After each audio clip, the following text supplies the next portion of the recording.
함께 인사하시겠습니다. 사랑합니다. 축복합니다. 네, 사랑하고 또 축복합니다. 오늘은 빌립보서 7번째 시간입니다. 그리스도 예수의 마음을 품으라 라는 제목으로 하나님의 말씀을 증거하도록 하겠습니다. 이제 내일 모레면 벌써 12월 달이에요. 엄청 시간이 빠르게 흘러갔죠. 2023년도도 엊그제 시작한 것 같은데 벌써 내일 모레면 12월 달입니다. 12월 달은 모두에게 참 분주하고 바쁜 달인 것 같아요. 결산의 때이기도 하고요. 이 결산의 때이니만큼 직장에서도 여러모로 분주하고 가정에서나 개인적으로도 참 분주한 달인 것 같습니다. 12월 달은 대학생들도 많이 바쁩니다. 12월 달은 기말고사가 있지 않습니까? 보통 중간고사도 많이 보는데 중간고사보다는 기말고사가 그래도 점수 비중이 크기 때문에 대학생들도 굉장히 바쁜 시간을 보내는 때가 이 12월 달이에요. 그런데 대학생들은 기말고사 볼 때 그래도 좀 다행인 부분이 있는데 그게 뭐냐면 성적 정정 기간이라는 게 있어요.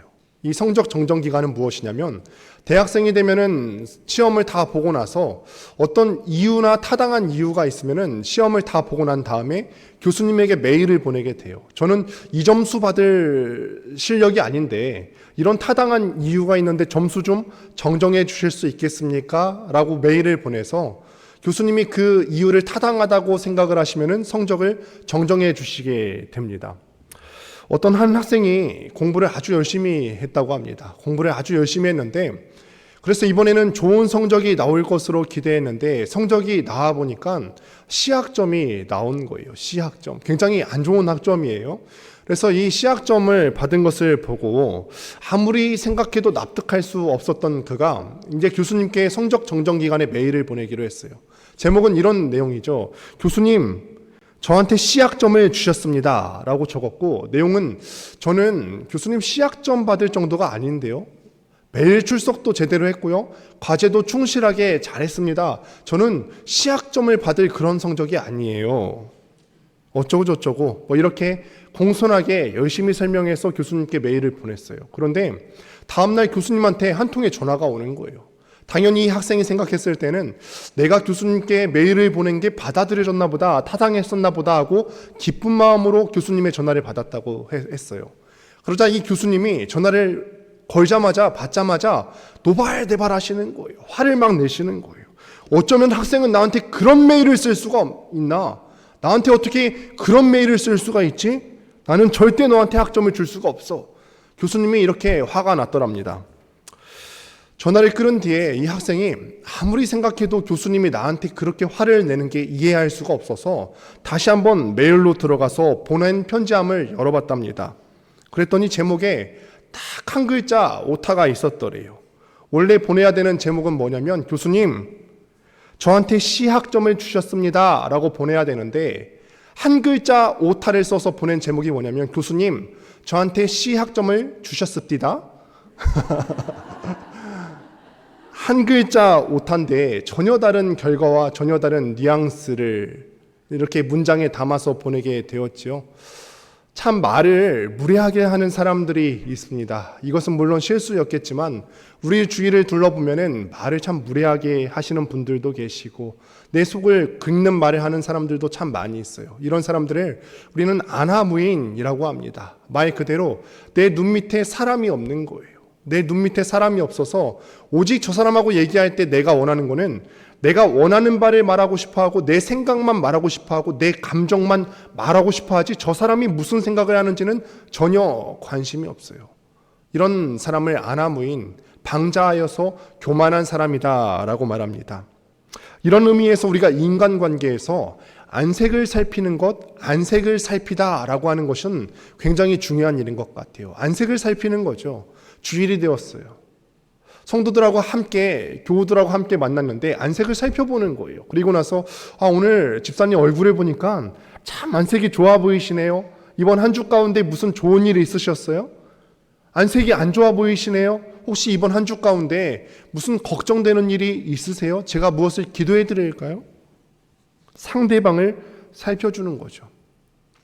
저는 앞선 본문 말씀을 가지고서 성도의 겸손에 대해서 지난 주간 가운데 말씀을 함께 살펴보았습니다. 우리가 겸손이라는 것은 말로만 겸손한 척을 하는 것이 아니라 상대방에게 내 뜻과 내 좋아하는 것을 관철시키는 것이 아니라 상대방과 대화할 때 상대방이 좋아하는 것을 생각해주고 상대방이 원하는 것에 나의 관심을 함께 쏟아주는 것, 이것이 성도의 겸손이라고 말씀을 드렸습니다.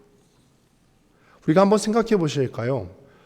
주님께서 우리에게 믿음의 동역자라고 주님께서 붙여주시는데 주님께서 붙여주신 믿음의 동역자들의 마음도 살펴보지 못하는데 어떻게 우리가 그리스도의 마음을 살펴볼 수 있겠어요? 우리가 옆에 있는 내 남편, 내 아내, 같은 구역 식구들의 마음조차도 헤아릴 수가 없는데 어떻게 그리스도의 마음을 알 것이며 어떻게 하나님의 마음을 알 수가 있겠습니까? 이런 맥락에서 오늘 본문 5절 말씀이 시작이 되어집니다. 같이 5절 말씀을 다시 한번 읽어보도록 하겠습니다. 시작. 너희 안에 이 마음을 품으라. 곧 그리스도 예수의 마음이니. 아멘.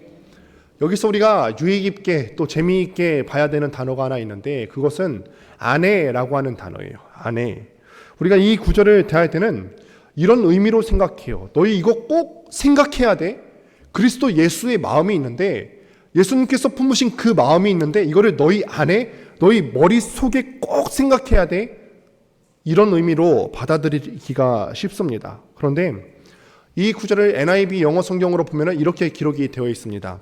In your relationships with one another. 이 말이 무슨 뜻이냐면은 자세히 보시면은 앞에 한 구절이 더 붙어 있어요. 그리스도 예수의 마음을 품는데 어떤 상황 속에서 품어야 된다고 하죠? In your relationships. 무슨 뜻이냐면은 너희는 다른 사람과의 관계 가운데서 다른 사람들과 어울려 살아가는 그 사회 가운데서 그리스도 예수의 마음을 품어야 된다. 머릿속으로 생각하라는 것이 아니라 너희가 발딛고 살아가는 그 세상 가운데서 사람들과의 관계 가운데서 그리스도 예수의 마음을 품어야 돼. 이런 뜻인 거죠. 그래서 이 구절을 다시 더 자세하게 세밀하게 번역하자면 이런 뜻이 될 수 있겠습니다. 너희는 다른 사람과의 관계 속에서 그리스도 예수의 마음을 품으라. 하나님께서는요, 우리가 신앙생활을 한다고 했을 때 그 신앙생활이나 믿음의 내용들이 우리 머릿속에서 머무르는 것이 아니라 우리의 실제의 삶에서 다루어지기를 원하세요.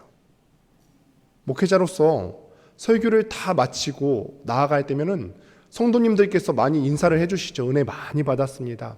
이것도 저에게 기분 좋고 감사한 말일 수 있겠습니다만 이것보다 더 감사한 내용은 뭐냐면 그 설교가 이루어지고 난 다음에 다음 주에 찾아와서 저에게 이렇게 말씀해 주시는 거예요. 지난주에 그 말씀을 받았는데 제 삶 가운데서 이렇게 그 말씀 붙들고 살아봤더니 이런 은혜가 있었습니다. 이 내용이 우리에게는 훨씬 더 실체적인 믿음의 삶인 거죠. 우리가 그리스도 예수의 마음을 품는다고 하는 것은요, 도인들이 높은 산에 올라가서 명상하거나 묵상하는 것을 말하는 것이 아니에요. 우리가 그리스도 예수의 마음을 안에 품는다고 하는 것은 예수 믿는 사람들이 높은 산에 올라가서 그리스도 예수의 마음이 뭐지? 생각하고 공부하다가 이거다 깨달음을 얻는다는 것이 아니에요. 그리스도 예수의 마음을 우리의 관계 가운데서 살아낸다고 하는 것은 어떤 뜻이냐면 우리가 발딛고 살아가는 이 치열한 세상 속에서 사람들과 함께 살아갈 때 다른 사람들이 때로는 나한테 관대하지 않을 수 있어요. 모든 사람들이 다 나를 좋아하는 거 아니거든요. 다 나한테 관대하지 않을 수가 있고 심지어는 나를 비난하고 나를 모함하고 그런 이 관계 가운데서 나는 그리스도 예수의 마음을 품고 사랑하고 용납하고 인내하라는 것입니다. 그러면요, 내가 그렇게 그런 관계 가운데서 예수의 마음을 품고 인내하고 용납하고 사랑하며 살아가면은 내가 있는 그곳이 천국 될 거예요. 내가 속해 있는 직장과 가정과 교회에 하나님의 나라 천국이 임하게 되는 것입니다. 여러분, 하나님의 나라 어디 있죠? 하나님의 나라가 어디 있을까요? 예전에도 제가 이런 질문을 드린 바가 있는 것 같은데요. 이런 질문을 주일학교에서 하면은 애들이 어떻게 대답할까요? 이러지 않을까요? 내 마음속에 있다고. 우리 애들이라면은 그렇게 대답할 것 같아요. 혹자는 이렇게 얘기할 것 같아요. 목사님, 하나님의 나라는 죽어서 가는 곳이요. 이렇게 대답하는 사람도 있을 거예요. 물론 우리가 죽어서 영원토록 하나님과 함께 있을 것을 생각하면은 이 대답도 100% 틀린 것은 아닙니다만 완전한 대답이 아니에요. 왜냐하면 하나님의 나라, 하나님의 왕국은요, 왕이신 하나님께서 통치하시는 모든 영역을 의미하는 거죠. 하나님께서는 죽어서 가는 그 나라만 통치하시는 것이 아니라 우리가 살아서 존재하는 이 세상도 통치하시죠. 그렇기 때문에 우리의 삶도 우리가 그리스도 예수의 마음을 품고 살아가면 천국 되는 거예요. 예수님께서도 누가복음 17장 31절에서 이렇게 말씀하십니다. 17장 31절에서 바리새인들이 하나님의 나라가 어느 때에 임하나이까 묻거늘 예수께서 대답하여 이르시되 하나님의 나라는 볼 수 있게 임하는 것이 아니요 또 여기 있다 저기 있다고도 못하리니 하나님의 나라는 너희 안에 있느니라. 하나님의 나라는 너희 안에 있느니라. 방금 말씀드린 바와 같이 너희 안에 있느니라 이 말의 뜻은 무슨 말이냐면 우리의 관계 속에서 하나님의 나라가 있다는 거예요. 내가 예수님의 마음을 갖고요, 예수님의 그 포기하지 않으시는 그 사랑 갖고 내 가정 들어가면 내 가정 천국 됩니다. 내가 예수님 마음 갖고 내 직장 가운데 들어가면요, 그 보기 싫은 상사가 나를 그렇게 대해도 예수님의 마음 갖고 직장 생활하면 그 직장 천국 됩니다. 예수님의 마음 갖고 구역 식구들 섬기면은 우리 구역 천국 됩니다. 그러니 교회에 비난하실 거 하나 없습니다. 교회에서 눈에 양에 차지 않는 모습들이 보이면 그건 다 내가 잘못했기 때문에 그래요. 내가 예수님의 마음을 갖고 학교와 직장에 가면 그 학교와 직장이 천국 되는 줄 믿습니다. 그러면 여러분께 묻습니다. 여러분들께서는 여러분들 가정 가운데 천국을 가져다 주는 사람입니까? 내 남편이, 내 아내가 나 때문에 하나님의 평안을 누리고 있어요. 내 자녀가 아빠를 보고 엄마를 보고, 야, 우리 아빠를 보면은, 우리 엄마를 보면은 하나님의 사랑이 뭔지 조금이라도 알 것 같아. 내 자녀가 나를 보고 하나님의 사랑을 조금이나마 느낄 수 있습니까? 또 한 번 묻습니다. 나는 우리 교회의 천국을 가져다 두는 사람일까요? 하나님은 사랑이시라더니 저 집사님 보니까 하나님의 사랑이 뭔지 조금이나마 알 것 같아. 이런 얘기를 가져오는 사람이신가요? 아니면은 내 모난 생각과 내 모난 행동을 보면서 야, 저분 보니까 교회도 똑같아. 믿지 않는 사람들하고 똑같네. 혹 내가 그런 사람은 아닐까? 이게 우리에게 참 무서운 얘기지요. 이 관계 가운데서 우리는 그리스도의 마음을 품어야 할 줄로 믿습니다. 5절을 다시 보면은 이런 관계 안에서 그리스도의 마음을 품으라 라고 합니다. 어떤 가게에서 일하는 점원이 있었습니다. 그 점원은 성경 읽는 것을 아주 좋아했대요. 그래서 평상시에도 성경을 보고 심지어는 출근해서도 가게에 손님이 없을 때면은 성경을 계속 보았다고 합니다. 그날도 평소처럼 아무도 없을 때 그 가게에서 성경을 보고 있는데 갑자기 손님이 들어오더래요. 그래서 이 점원이 깜짝 놀라서 이렇게 말했답니다. 어서 오소서라고 얘기했대요. 얼마나 말씀을 읽고 얼마나 이 말씀을 생각했으면 무심코 손님이 들어오니까 깜짝 놀라서 한다는 말이 어서 오소서. 사람은 평상시에 무엇을 품고 또 평상시에 무엇을 생각했느냐에 따라서 그 결과와 행동이 다르게 나옵니다. 우리는 종종 기사에서 흉악범들이 이렇게 변명하는 것을 볼 수가 있어요. 무의식 중에 나도 모르게 그 죄를 지었습니다. 그런데 정말 그럴까요? 아니에요. 학자들에 의하면 무의식은 없대요. 이 사람이 평소 생각했던 거, 평소 다른 사람에 의해서 물들여져 있었던 거, 가르침 받았던 거, 이 평상시에는 그 생각들이 억눌려 있었다가 때가 되면 드러나는 거예요. 우리가 무엇을 품느냐에 따라서 결과와 우리 삶의 열매가 다르게 나타납니다. 품는 것은 다양한 것들을 품을 수가 있죠. 온기를 품을 수 있고요. 사랑도 품을 수 있고 또는 인내를 품을 수도 있어요. 이런 것들은 이런 좋은 류의 씨앗들을 우리 마음 가운데 품게 되면은 좋은 열매들이 우리 삶 가운데 맺혀지게 되겠죠. 그런데 우리가 다른 것도 품을 수 있다는 것을 생각하셔야 돼요. 원한, 분노, 복수심, 미움도 우리가 품을 수 있는 거예요. 오늘 본문은 우리에게 너무나 명확하게 우리가 무엇을 품어야 할지에 대해서 말해줘요. 그리스도 예수의 마음을 품으라. 그리스도 예수의 씨앗이 내 마음 가운데 심겨졌으면은 나중에 어떤 열매가 맺혀질까요? 예수의 삶의 열매가 맺혀지겠지요. 내가 그리스도 예수의 마음을 품고 그리스도 예수의 씨앗을 내 마음 가운데 심어지면은 내 삶 가운데 예수 닮은 향기로운 삶이 결실되어질 줄로 믿습니다. 6절과 7절을 보면은 우리 주님께서 그렇다면 어떤 마음을 품으셨는지에 대해서 자세하게 설명하는데 다시 한번 읽어보도록 하겠습니다. 함께 읽습니다. 시작. 그는 근본 하나님의 본체시나 하나님과 동등됨을 취할 것으로 여기지 아니하시고 오히려 자기를 비워 종의 형체를 가지사 사람들과 같이 되셨고. 아멘. 예수님은 근본 하나님의 본체시래요. 여기서 우리는 잠깐 삼위일체에 대해서 짚고 넘어가야 할 필요가 있습니다. 이 교리가 성경 말씀에 대해서 단어가 나와 있는 것도 아니고 그렇다고 자세하게 나와 있는 것도 아니기 때문에 이 부분에 잘못 해석할 수도 있습니다. 그것이 잘못은 아니에요. 여러분, 삼위일체가 무슨 뜻일까요? 마음속으로 한번 대답해 보세요. 삼위일체. 우리가 삼위일체 믿는다고 하는데 그 가장 기본적인 교리 삼위일체 설명한다고 하면 뭐라고 설명하실 수 있으시겠어요? 삼위일체 하나님은요, 한 분이세요? 세 분이세요? 한 분이세요? 맞습니까? 정말 한 분 맞으세요? 아니에요. 숫자적으로는 세 분이시죠. 여기에 혼동이 없으셔야 돼요. 잘 생각해 보세요. 예수님께서 요단강에서 세례를 받으실 때에 동시간 동장소에 하늘에서 말씀하시는 성부 하나님의 음성이 있었죠. 세례 받으시는 성자 예수님이 계셨어요. 그리고 비둘기같이 임하시는 성령 하나님이 계셨어요. 숫자에 연연하시면 안 돼요. 우리가 믿는 거는 다신론이 아니라 단신론이 아니라 유일신이지 숫자적으로 한 분이신 것을 억지로 맞추려고 하는 것이 아닙니다. 그리고 창세기 1장 26절을 보면은 천지 창조하시던 때에 우리의 형상을 따라라고 하는데 여기서 우리는 하나님이 복수 형태로 계셨다는 것을 의미해요. 하나님이 복수 형태로 계셨다.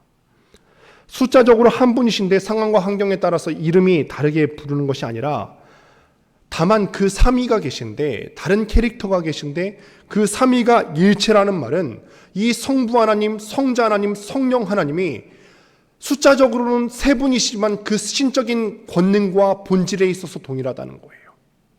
예를 들어서 우리가 부부가 일심동체라고 하죠. 그런데 동체라고 해서 와, 부부는 일심동체래, 아내와 나 이 둘이 숫자적으로 하나일까요? 그런 게 아니에요.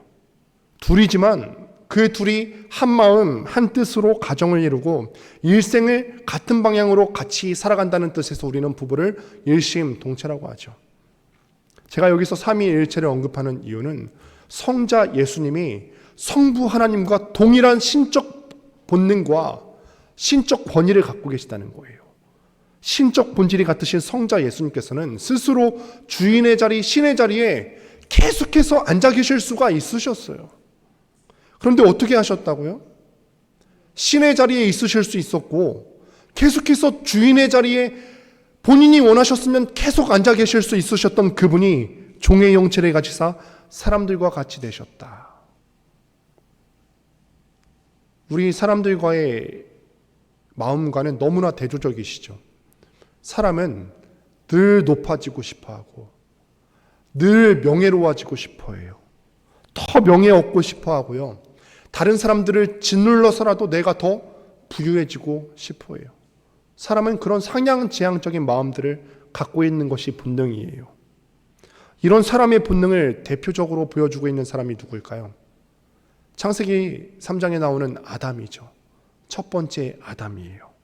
아담이 선악과를 먹은 이유가 무엇이죠? 창세기 3장 5절을 보면은 뱀이 아담을 유혹할 때 이렇게 유혹합니다. 너 이거 먹으면은 하나님이 정말 죽는데? 아닐걸? 너 이거 먹으면은 너가 하나님과 같이 지혜로워질 수 있어. 너 이거 먹으면은 하나님처럼 될 수 있어. 너 이거 먹으면은 신처럼 될 수 있어. 네가 군림할 수 있다고. 네가 신처럼 높아질 수 있다고. 네가 신이 되는 거야. 아담은 스스로 주인의 자리에 있고 싶어 했어요. 신이 되고 싶어 했죠. 모든 것 위에 군림하고 모든 것 위에서 앉아서 다스리고, 이게 아담이 대표적으로 표현하는 보통 사람들의 특징이에요. 그런데 예수님은요, 본인이 성부 하나님과 동일한 신적 본질을 갖고 계셨음에도 불구하고 본인이 원하셨다면 신의 자리, 주인의 자리에 계속해서 남아 계실 수 있었는데도 불구하고 그렇게 하지 않으셨대요. 이 이야기를 지금 빌립보 교인들이 듣고 있잖아요. 근데 빌립보 교인들이 이 이야기를 들었을 때 어리둥절했을 거예요. 왜냐하면 지금도 그렇지만 당시 로마 제국이 이 지중해 연안을 통치하고 있었을 때에는 돈이 최고였거든요. 힘을 가진 사람이 최고였어요. 누구나 다 힘을 갖고 싶어하고 다 돈을 갖고 싶어하고 명예로워지고 싶어 했거든요. 그런데 신이라고 하는 예수가 그 자리를 포기하고 종의 형체를 가졌다. 이해할 수 없는 일이죠.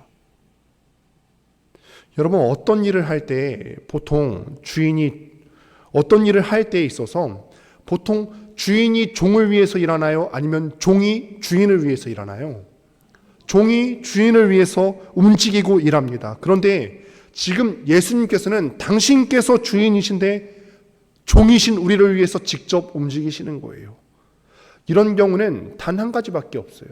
어떤 경우로 설명할 수밖에 없냐면 주인이 종을요 너무 사랑하는 거예요.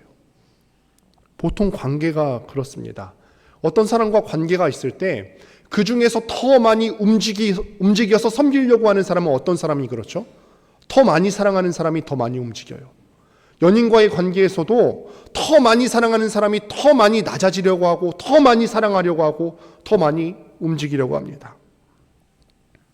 집안에서 어떤 번거로운 일이 있다고 해볼까요? 그것이 청소든 설거지든 어떤 일이든지 간에요. 그런 이런 일들 보통 누가 하죠? 누가 해요? 정해진 게 없어요. 요즘은 앞에서 아내가 해요라고 하셨는데 세대가 바뀌어서 그런 게 아니라 정해진 게 없어요. 그냥 더 많이 사랑하는 사람이 하는 거예요. 다 힘든 거거든요. 음식물 쓰레기 누가 버리고 싶겠어요? 그 설거지 누가 하고 싶겠어요? 아내도 집에서 육아하느냐 힘들고 남편도 밖에서 일하느냐 힘든데 다 똑같이 힘든데 누가 하고 싶겠어요? 그런데 더 많이 움직이는 것은 더 많이 사랑하는 사람이 움직이는 거죠. 교회 일은 어떨까요? 교회에도 여러 직무가 있습니다. 식당 봉사도 있고 청소도 있고 교사로 섬기는 일도 있고 꽃꽂이로 섬기는 일도 있습니다. 이 일들은 누가 하는 걸까요? 답을 말씀해 드렸는데요. 누가 하는 걸까요? 직분 받아야 할까요? 내가 지금은 성도인데 집사 직분 받으면 섬겨야지, 이런 사람이 하는 걸까요? 아니에요. 교회에도 많은 일들이 있는데 이런 섬김은 더 많이 사랑하는 사람이 하는 거예요. 내가 더 많이 주님 사랑하면 주님 일 하는 거고요. 내가 더 많이 내 옆에 있는 동역자들 사랑하면 내가 주의 일, 교회 일 하는 것입니다. 우리 교회는 너무나 자랑스럽고 아름다운 문화가 하나 있는데 새해가 되면 자기 봉사할 것을 게시판에다 다 적어놓습니다. 우리 안에 그리스도 예수의 마음이 있었으면 좋겠습니다. 더 많이 사랑하는 마음이 있어서 더 가정과 학교와 교회에서 내가 먼저 저 사람보다 더 많이 움직이시고 더 많이 섬기는 자리에 있게 되기를 주님의 이름으로 축원드립니다. 그런데 예수님께서 자기의 사랑을 증명하신 것은요, 육체를 입고 오신 데서 끝나는 게 아니에요. 내가 신인데, 내가 무려 주인인데 너희를 위해서 육체의 몸을 입고 올게, 여기서 끝나는 게 아니에요. 결정적인 사건이 하나 남아있죠. 그것은 십자가 사건이에요. 죽음으로 사랑을 증명하는 것보다 더 확실한 증명이 있을 수 있을까요? 8절을 같이 한번 읽어보도록 하겠습니다. 함께 읽습니다. 시작. 사람의 모양으로 나타나사 자기를 낮추시고 죽기까지 복종하셨으니 곧 십자가에 죽으심이라. 아멘. 예수님께서 자기를 낮추시는데 어디까지 낮추시냐면 죽기까지 복종하셨으니 곧 십자가에 죽으심이라. 최근에 개그우먼 조혜련 집사님께서 이런 말씀을 하신 적이 있으세요. 이 조혜련 집사님도 예수님을 믿으신 지 얼마 안 되었는데 이제는 가족 전도를 위해서 그렇게 애를 쓰고 계시대요. 어머니는 이제 믿으시기로 하셔서 믿으신 지 좀 되셨고요. 언니가 아직 안 믿는데, 그래서 안 믿는 언니한테 전도를 하는데 먼저는 성경을 같이 읽어보자고 했대요. 그래서 카톡이나 이런 메신저를 통해서 성경 읽는 것을 늘 이렇게 같이 공유하고 그랬는데, 언니가 창세기 1장을 보면서 너무 감동이 되더래요. 태초에 하나님이 천지를 창조하시니라. 이걸 몰랐을 때는 이 세계에 창조된 것과 우리 인생이 살아가는 것이 다 우연스럽게 되어지는 일인 줄 알았는데 창조주가 계시대요. 이게 너무 감동적이래요. 여기서도 감동적이었는데 어느 날 이 언니가 오열을 하더래요. 왜 오열을 하냐면, 어떤 대목에서 오열을 했냐면, 그 창조주이신 하나님께서 육신의 몸을 입고 오셔서 십자가에 죽으셨다. 이게 너무나 감동이었던 거죠. 이제까지 사람들이 아는 신이라고 하는 것, 이제까지 사람들이 섬겼던 우상, 신은 그런 유가 아니에요. 사람들이 일반적으로 섬겼던 그런 우상들이 갖는 첫 번째 정체성은 뭐냐면 공포예요. 공포. 너희가 나를 이렇게 섬기지 않으면은 내가 너희에게 재앙을 내려줄 거야. 비를 내려주지 않을 거야. 그래서 사람들은요, 이스라엘 시대에도 바알 신의 진노를 막기 위해서 바알 우상 숭배를 했죠. 우상이 갖고 있는 첫 번째 정체성은 분노였어요. 그런데 하나님의 정체성은 분노가 아니거든요. 사랑이에요. 하나님은 부모와 같으신 분이시죠. 하나님은 사랑이세요. 부모가 우리에게 주는 매질은 공포일 수가 없어요. 자녀가 망하길 바라면서 매를 드는 게 아니지요. 부모가 때로는 자녀에게 훈계하거나 매질할 때는 이 자녀를 바라보면서 자녀가 완전해지기를 기대해요. 자녀가 지금 잘못된 부분들이 있는데 때로는 훈계하고 때로는 매를 대면서 자녀가 온전해지고 완전해지기를 기다리시죠. 하나님께서 우리가 온전해지고 완전해지기를, 그렇게 회복되기를 원하셨어요. 그래서 예수님을 십자가에 못 박혀서 죽게 하신 거예요. 우리로 하여금 완전해지게 하기 위해서. 그러니까 한마디로 지금 우리는 예수님께서 오시기 전에 우리 상태는 불완전했다는 거예요. 처음에 하나님께서 천지를 창조하시고 사람에게 이렇게 말씀하셨죠. 죄를 지으면 죽게 될 거다. 다 해도 좋은데 죄를 지으면 죽게 될 거야. 죄의 결과는 사망이야. 죄 지으면 너 목숨값으로 그 죄를 값을 지불해야 돼. 그런데 안타깝게도 사람은 죄를 짓게 되었고 그 생명으로 이 죄의 값을 지불하게 했습니다. 그래서 구약시대에는 하나님께 예배하러 갈 때 어떻게 예배하러 가냐면, 우리가 이미 익히 잘 알다시피 임시적으로 자기의 생명값을 대신할 다른 생명을 데리고 왔어요. 양이나 소나 이런 제물들을 데려갔죠. 우리는 이런 짐승들을 대속제물이라고 그래요. 대신 나의 죄를 속해준다 해서 대속제물인 거죠. 예배 드릴 때 어떻게 예배를 드리느냐, 양이나 소의 머리에 안수를 한 다음에, 그러면 그렇게 여겨졌어요. 내가 죄를 지었지만 내가 안수할 때 나의 가운데 있던 죄가 이 짐승에게로 옮겨진다. 우리는 이거를 죄의 전가라고 불러요.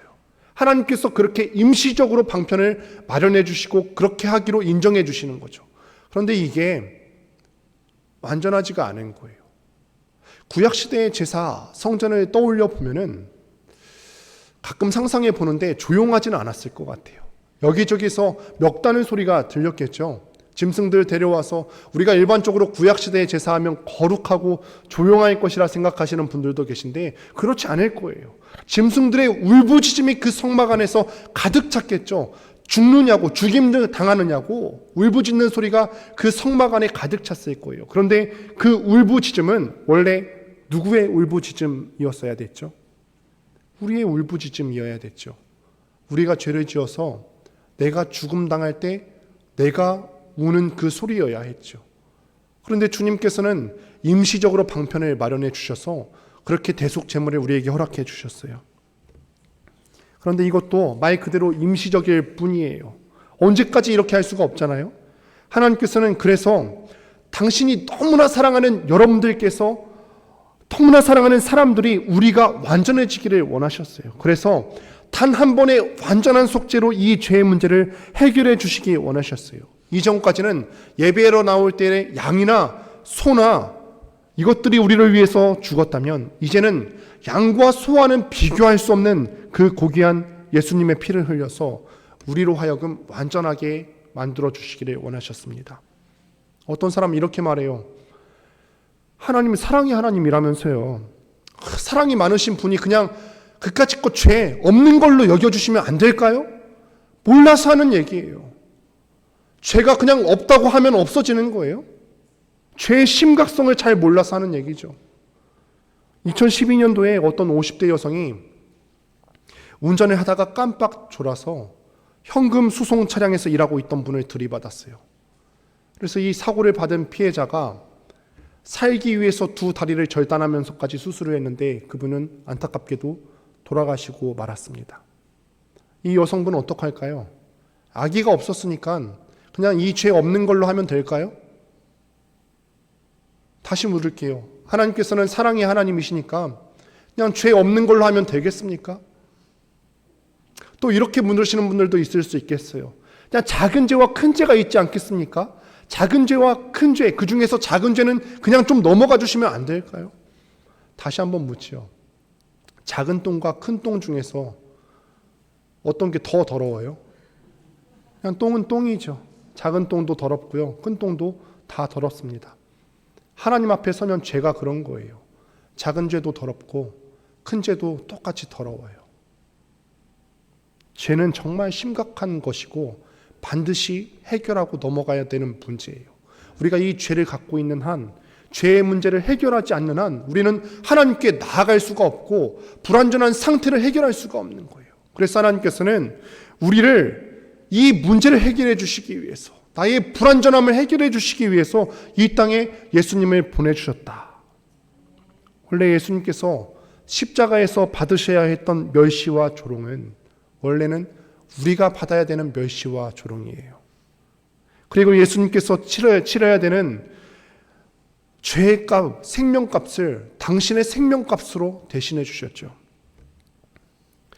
사랑하는 여러분, 그러니까 우리가 관계 가운데서 예수님의 마음을 품는다는 것이 이해가 가십니까? 이 무게가 느껴지세요?